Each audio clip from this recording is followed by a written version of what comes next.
വയനാട് ഉരുൾപൊട്ടൽ അതിന്റെ ഉലച്ചിൽ ഇപ്പോഴും നമ്മെ വിട്ടു പോയിട്ടില്ല. അത് എത്ര ദൂരെ ഇരുന്നാലും അതൊരു വിങ്ങലായി തന്നെ നിൽക്കുകയാണ്. അപ്പോഴാണ് കാണാതായവരിൽ പലരെയും ഇപ്പോഴും കണ്ടെത്തിയിട്ടില്ല എന്നുകൂടി ഓർക്കണം. ആ കാണാതായവരെ മരിച്ചവരായി കണക്കാക്കും എന്നാണ് ഇപ്പോൾ സർക്കാർ പറയുന്നത്. വയനാട് ഉരുൾപൊട്ടൽ ദുരന്തത്തിൽ കാണാതായവരെ മരിച്ചവരായി കണക്കാക്കാൻ സർക്കാർ തീരുമാനം. ഇതിനായി പട്ടിക തയ്യാറാക്കും.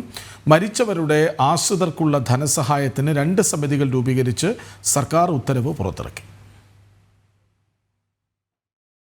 മുണ്ടക്കൈ ചൂരൽമല ഉരുൾപൊട്ടലിൽ കാണാതായവരുടെ ആശ്രിതർക്ക് ധനസഹായം നൽകുന്നതിൽ വലിയ ആശയക്കുഴപ്പം നിലനിന്നിരുന്നു. ഈ സാഹചര്യത്തിലാണ് കാണാതായവരെ മരിച്ചവരായി കണക്കാക്കാൻ സർക്കാർ തീരുമാനമെടുത്തത്. കാണാതായവരുടെ പട്ടിക തയ്യാറാക്കാൻ പ്രാദേശിക തലത്തിലും സംസ്ഥാന തലത്തിലും 2 സമിതികൾ രൂപീകരിച്ച് സർക്കാർ ഉത്തരവിറക്കി. Village officer, panchayat secretary, SHO എന്നിവർ പ്രാദേശിക സമിതിയിൽ ഉൾപ്പെടുന്നു. കാണാതായവരുടെ പട്ടിക തയ്യാറാക്കുക എന്നതാണ് ഇവരുടെ മുഖ്യ ചുമതല.